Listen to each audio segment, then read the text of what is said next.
Fantastic.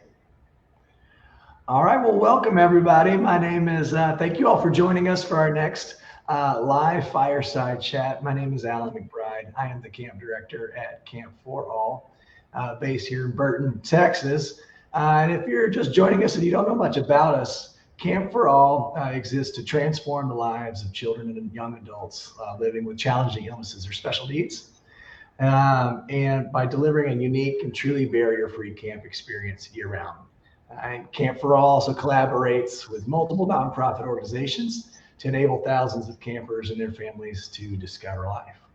And with me today, I've got Doug Suggitt with us today with the Periwinkle Foundation in honor of this month is National Childhood Cancer Awareness.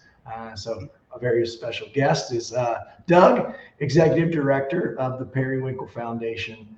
And the Periwinkle Foundation's mission of providing a community of healing for those challenged by cancer and other life-threatening illnesses is truly remarkable. We're so grateful for the partnership, Doug. Multiple camps from the Periwinkle Foundation are hosted annually at Camp for All, and we look forward to their visits each year. Doug, you want to go ahead and introduce yourself to everybody that's with us today and tell us a little bit about yourself and the Periwinkle Foundation and your experience. Yeah. Thanks for the invitation, Alan. We're very grateful for the partnership we have with Camp for All as well. Periwinkle, we're very excited about Childhood Cancer Awareness Month. We've got a number of camps that are taking place throughout this month. As a matter of fact, we'll be at Camp YOLO and family camp at Camp for All this weekend. And the team, Larry Geiger and Laura, have worked really hard to prep for that event. We also are very excited about the Periwinkle Arts and Medicine program. We've got 300 pieces of art on display at Texas Children's Hospital right now, and people are able to write postcards to the kids and so forth that are going through that cancer treatment. And Laura Cowling in our office is heading up a number of survivor programs. So it's a very busy month. It's a very important month that we spread word about childhood cancer awareness. So we're grateful for the opportunity.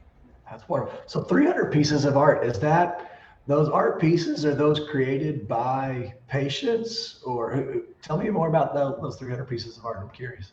Yeah, so essentially pre-COVID, we would set up art displays around the city, Hobby Airport, Intercontinental Airport, City Hall, and guests could come by and write postcards to the kids. So all those postcards would come to our office. We would sort them out and we would mail them to the families. And so an important part of that is people from all over the world essentially could write postcards and send inspiring messages to the artists to talk about what their art meant to them personally. And so we're still doing that. It's electronic. We can't have the original postcards, but the way it works now is we get the digital postcard, we transcribe it to paper and send it to the families, and they share how they love getting, a big box of mail or an envelope full of mail from postcards from people that their art has touched their lives. Very special.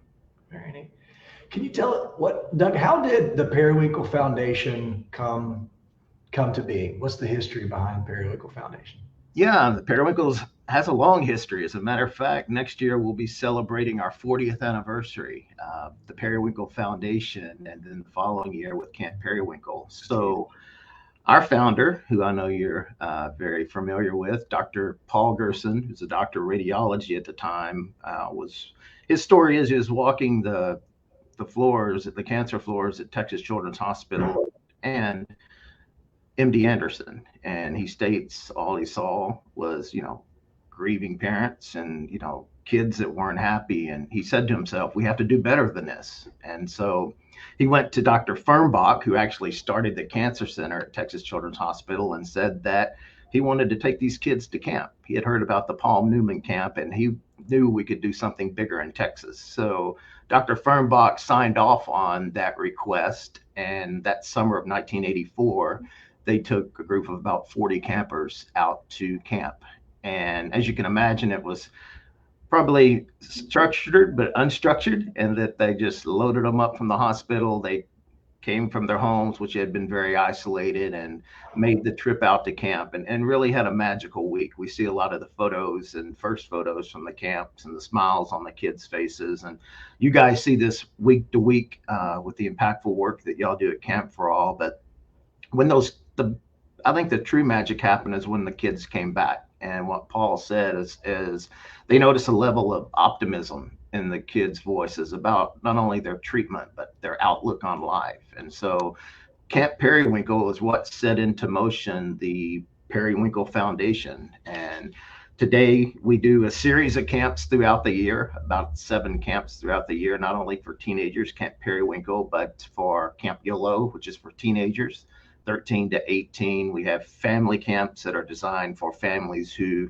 have children who are newly diagnosed, where they can go out to Camp for All and meet other families who, are impacted and affected by cancer.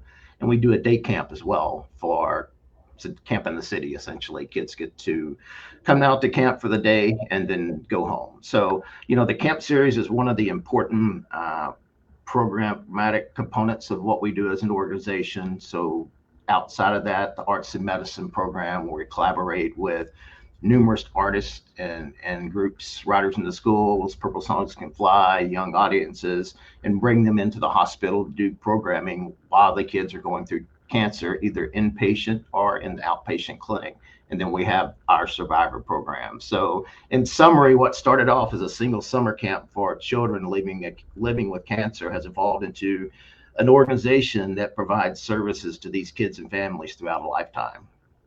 Amazing. Yeah. And so for those of you who may have picked up on it, so he said Dr. Paul Gerson founded was very instrumental in founding the Periwinkle Foundation, but was also instrumental in forming Camp for All. He was one of our founders as well. And if anyone ever gets the chance to meet Dr. Paul, he's an amazing human being, full of wisdom and just a quirky guy as well. And just, I don't think he ever meets a stranger, Dr. Paul. Yeah. So Very, very remarkable. So Doug, if you would tell us the kinds, you already talked about the kinds of camps that come out here. Tell us about the partnership between Camp for All and the Periwinkle Foundation, and kind of the what that looks like and how we partner together. Yeah, I think it's a very collaborative partnership. It's Camp Periwinkle especially is kind of camp on steroids, which it's been referred to, and your team really does a really good job stepping up to make that happen. One of our advisory board members, Dr. Carlos Rivera, said to me when I was interviewing with Periwinkle 12 years ago, he said, Doug, Camp Periwinkle is special, and it's that way by design. And his expectation is that it would always be that way. And he said to me, and I will never forget it, that for some kids, this is their first camp, and for some kids, it's their last camp. And that kind of set the bar. It set the bar with me personally as an executive director to make sure that we keep that same level of excellence with that camp and with all of our programs. And the team, Larry Geiger and so forth on that camp side, have done a tremendous job in doing that. In collaborating, we bring in a lot of stuff and a lot of people, a number of volunteers. They worked hand in hand with the staff at Camp for All to help facilitate the activities. Very important for the experience.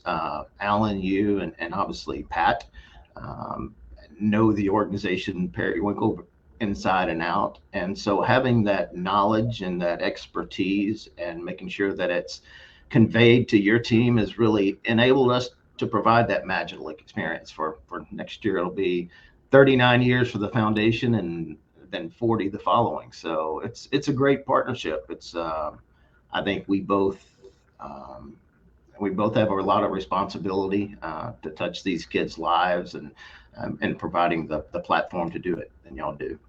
Yeah, thank you. I think it's such an amazing thing to be able to see the campers come out. You work year round to provide all these different programs, and it's all leading up to this one time where they get to come and be at camp and make connections with other kids that are going through similar, or families that are going through similar life circumstances.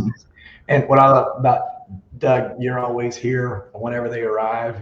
We were just talking before we got on. You're going to be here whenever they do the bus drop off, and you're very engaged, and I love that that we get that from you. And I'm just curious to know, as you've been so engaged and so involved whenever the campers are here and getting things going, what's one of the stories or moments that you've had with a camper or seen with the counselors that was just like, okay, this is why we're doing what we're doing. It's there are numerous that I have, and I say this as a staff person, and I think the Periwinkle team would say the same. They get as much out of being at camp, whether it be YOLO, family camp, camp in the city, or Camp Periwinkle, as the counselors, and just on the outlook on life. And I'll reference that in a moment. But the kids that you meet and the level of optimism that they have, given the circumstances. I've had so many privileges of going to the hospital with a kid from camp that needed a blood transfusion. And for instance, I think we left Camp for All at 12 o'clock in the afternoon, and we got back at about 2 o'clock the next morning. And not once did that camper complain about anything. And I saw multiple nurses come in during shifts, and they would ask, well, what was your favorite thing about camp? And it was different things, from being able to ride horses to being with the friends. And so being around people like that makes you a better person and makes society a better person. And that's just one story. I would like to highlight, we can't pick favorites, but you meet so many kids, and they touch your lives. But it was one of my first camps, and this kid named Jay, we were sitting in the chow hall. I guess y'all still call it the chow hall? Chow hall, dining hall. Chow hall. I know what you're talking about. Yeah, and I was sitting there, and Jay walks up to me, and I'm eating lunch, and he has a hat every year for Camp Periwinkle. We give them a new hat, obviously for shade and so forth, and to protect them while they're at camp. And he said, Mr. Doug, he said, I'll tell you what, I really like these hats this year. And he's looking at this hat. And I said, man, I think they're really cool too. It was a green kind of plaid hat. And a few seconds later, he's still sitting there, and he said, I think this might be the best hat we've ever had. And I'm like, well, Jay, I think it's really cool too, but I can't take credit. That's Larry and the committee. That's Jane, Jennifer. They picked these hats out. And a few seconds went by again, and he says, Doug, you think I might be able to get one more of these hats? And I said, Jay, I'm pretty sure we can make that happen. And kind of a sigh of relief came off. And Jay said, I appreciate it, because I really wanted one, but he was saving that brand new hat for his brother to take back home for him. So my point being, we see so many kids that are going through so much in life. This camp's designed to be for them.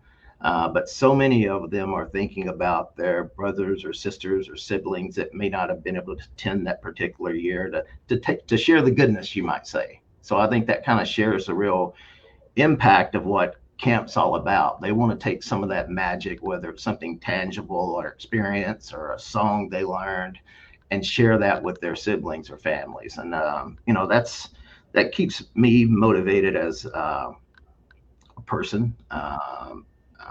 Personally and professionally. I say so many times, probably more so at Camp for All than not, and kind of I believe in my God, and everyone has their God, and I think that's for everyone to experience. But I say so many times, it's like God's work's flowing through us, like we're doing God's work, if that makes sense, whether it's sitting on the rock out front of Camp for All or sitting in one of the rocking chairs. You just look back, especially during the evenings at the baseball field where they're playing kickball, and you see the lights and you see the glow and you see these hundreds of kids out there, and you know that it's way, way bigger than you. It's way, way bigger than all the volunteers and staff members that are out there. And I think it's a little bit of reflection on life and the good that can come through us. And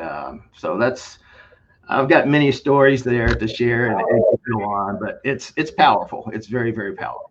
I think you kind of touched on just being able, like sitting on a rock and just being available to be whatever it is that that camper, that family member, whatever it is at this moment in time that I'm coming in interaction with them. Mhm. Hey, do they need some encouragement right now to get up the challenge, the challenge course, and Mhm. or do they just need to somebody just sit by them and just hang out and draw with them while we wait, our turn, and Right. making a connection that way? I think that's really just the power of camp is we provide so many different opportunities. Whether it's arts and crafts, y'all have an amazing arts and crafts program whenever y'all come out here. Some kids may really enjoy that, but other kids they want to get outside and they want to go throw the football or hit golf balls with Dr. Paul, whatever it would be. Right. I think that's the magic of camp is that we give them so many different opportunities to Mhm. connect with something that they may have been disconnected from before because of their treatment. Right. Uh, and we all a lot of emphasis gets put on the camper or the child that's going through treatment. And I think the great thing that the Periwinkle Foundation does is it really involves the entire family because Right. as we both know it impacts the entire family. Yeah. Uh, Without a doubt. And that was one thing I learned early on from our long-term survivors, one in particular, Lee, and he would tell me when he attended camp, and it's been many years ago, that before they attended camp, his sibling didn't understand why he was getting more of the attention. Kids, with parents or guardians, one kid's getting a little more attention than the other. There may be a little jealousy, but what clicked for Lee and his brother is when he was there and they were both there, he got to meet other siblings that were going through similar things and really developed a better understanding of what his brother was going through with the treatment and why he was getting the you might say extra attention. And that part of camp and having that sibling there, I think is critical to just the understanding of the family and the relationship. And so many times working bus loading, which I typically and unloading, typically I do more so with YOLO. You hear parents saying, "Thank you so much. It's so nice to have a weekend where I know my kid's going to go away and have a safe time, and I'm not going to have to worry about them." And it gives them respite. They may Absolutely. go out with another family member or a friend or whatever. So there's so many, I guess, direct benefits to camp for the children and siblings that are there, but there are so many other hundreds, if not thousands, of benefits for the family and whole that are associated with camp. That's great. So I got something here on my note. It talks about the periwinkle effect. Mhm. Doug, can you tell me what is the periwinkle effect? What is that? Or we may have already covered that. I'm not sure. You Tell know, me more about I that. look, we kind of look at periwinkle. It's more of a movement than anything else. Through a lot of learning and education over the years and evolution of the organization, we've determined with a partner of ours, a couple board members, Winnie Hart and Lori Lee, as well as our board directors at one of our planning. This has been about 5 years ago. That what is periwinkle? To your point, what is the periwinkle effect? And yes, it is about the kids, the children, teens, and families that we serve. That they're at the center of everything that we do.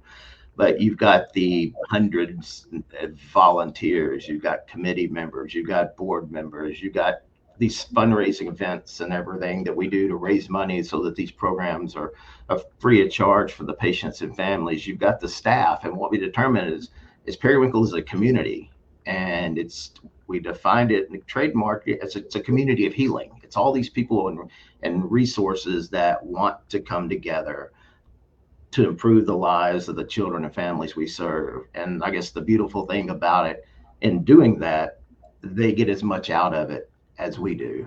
We were recently at a third party golf tournament yesterday, as a matter of fact, with Stadia Wealth Management, one of our partners, and they put this tournament on for 4 years for them. And it's just so neat to see how their staff have embodied this and championed this. And their goal is to raise money to send as many kids as they can to camp to help with arts and medicine. And it becomes part of their culture, you may say. So I think the huge benefit, it's just all of these people coming together for the good of these kids that makes them stronger businesses. It makes us a stronger staff. It makes volunteers, stronger committees, And so the benefits are, it's 50-50. We get as much out of it as they do. Yeah. So you spoke on an event that y'all had yesterday. Can you tell us, we're kind of coming to the end of our kind of our Mhm. fireside chat, if we will. So if anyone is with us right now and has any questions that they would like to ask Doug, please type those in while we start to wrap this up, and we can ask that to Doug here in a little bit. But what other events do y'all have that are coming up, Doug, that our audience should be aware of? Yeah, well, it's this weekend, so we're kind of locked and loaded with All Camp right. Perry, Camp Yellow, and Family Camp. We do have a fundraiser. We'd love to invite everyone out to. It's the Periwinkle Kickball Classic at Westbury Little League. It's coming up October 1st. More information can be found on our website. We have a long-term survivor retreat. If there's any survivors that are out there that are interested in joining us, October 7th and 9th at Camp for All. Nice Winery is a great partner of ours. Every year, for 7 years, they produced a Periwinkle charity wine that proceeds benefit Periwinkle programs, and they pick a piece of art, and that's what the label of the wine is. So we have a release party with our friends at Nice Winery coming up October 12th. Um, Family Film Camp, if you're in the arts and medicine, and this stuff can be found on our website. That's something families can do at home. And the last event I'll mention coming up, which is probably one of our largest, is the Iron Sommelier presented by Autosol. And it is a wine tasting and competition at the Post Oak Hotel uptown. And that's going to be on November the 9th. So if you're into great wine, great food, great people, it's the event to be associated with. Wonderful. Well, fantastic. And then you'll also have the art show that's going on right now at Yep. Texas Children's. That's Yeah. So that show, once it's down, it it is available to send around to the city. So if someone is interested in maybe hosting not the full show with 300 pieces, but they want to, we typically will bring out 40 to 60 pieces, and we can set it up in businesses and plazas, and people within the building or the company can come up and write postcards to the kids. It's been a great team builder for a lot of companies. We love to share it because it shares the impact of Periwinkle. It's a direct touch point for the kids that they get to hear back from so many people about the impact of their art. So that's something we're very proud of. And then we continue to evolve the survivor program. We're actually partnering with Texas Women's University right now to think of and to identify, what our survivors, what additionally do our survivors need. We have what's so special about Periwinkle are the long-term survivors. We have a number who come back as volunteer leaders, maybe chairing and being involved with the special events that we do. Could be at the advisory board level, committee level. They come back as counselors, which you can imagine is probably one of the most impactful things that they do, to be at camp and to have been in the shoes of that camper at one point in time. And when that camper looks up and sees that survivor and how they've moved on with life, it's very motivating for them. It's very motivating for the family. One to highlight, there's so many, but Dr. Gleason, he's a pediatric oncologist at Texas Children's in the Woodlands. He was the camper. wow. He is a survivor, and now he's treating patients at Texas Children's Hospital in the Woodlands as a pediatric oncologist. And there's so many stories. With that said, there's so many needs. Some of our survivors have some tremendous needs, and maybe their cancer and or their chemo wasn't as nice to them. And so what Periwinkle Foundation does is specializes in unique programs and outings. As a matter of fact, they'll be bowling this evening to bring fun and socialization and education to those survivors. So another great group of people to be involved with. That's great. You'll keep pushing and finding out ways to serve the community, because I know we work with a lot of different organizations, and we often see where the campers will age out at 16 or 18, or even in other programs throughout the community. Once they age out, they have such a connection, campers, whenever they're here at camp, and then whenever they age out, they kind of lose that connection. So we're really seeing a lot of organizations just like yourself is like, well, camp and connection doesn't stop once they leave here. How do we keep them engaged with one another, because they're often feeling so isolated after that? So Right. I'm curious to learn more and see how things develop with that and how we can continue to serve in those areas. I think it's a great opportunity again to serve not just at camp, but what are the other needs outside of camp as well is huge. I think we'll be doing it together. Part of Periwinkle's vision is what does Periwinkle look like in 2030? We've spent the last few years, we had to adjust because of COVID, but we provide programming at the Woodlands. We provide programs in Katy, the Manny Cook Clinic in McAllen, Texas.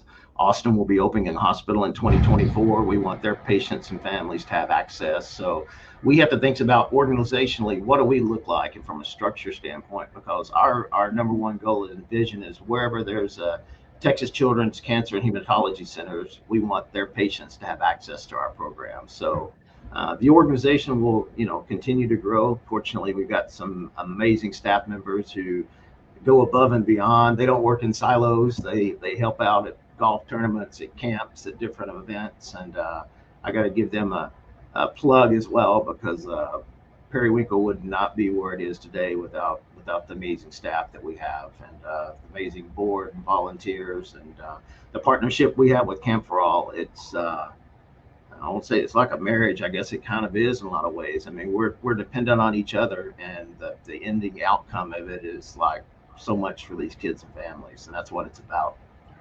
We're so blessed to have you, Doug, at the Periwinkle Foundation, and have the Periwinkle Foundation be such an integral part of Camp for All. And so thank you for your time today, Doug. We'll see you this weekend. Yep. I don't have any other questions from anyone else that was on our session. So if you have anything else, Doug, did you have anything else that you'd like to share? No, in closing, thanks for the partnership. Thanks for having me on today.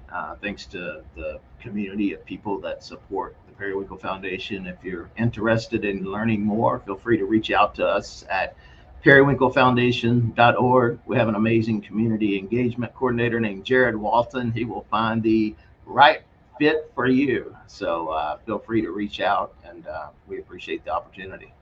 Thank you very much, Doug. And it goes the same. If you're joining us today and would like to get involved with Camp for All and volunteer, or find a way to serve, or find a camp for someone in your family, please visit us at our website, campforall.org. You can find a camp for anyone that may be going through any particular kind of diagnosis or get involved with volunteering. So thank you all. Thank you, Doug. Have a great day. All right.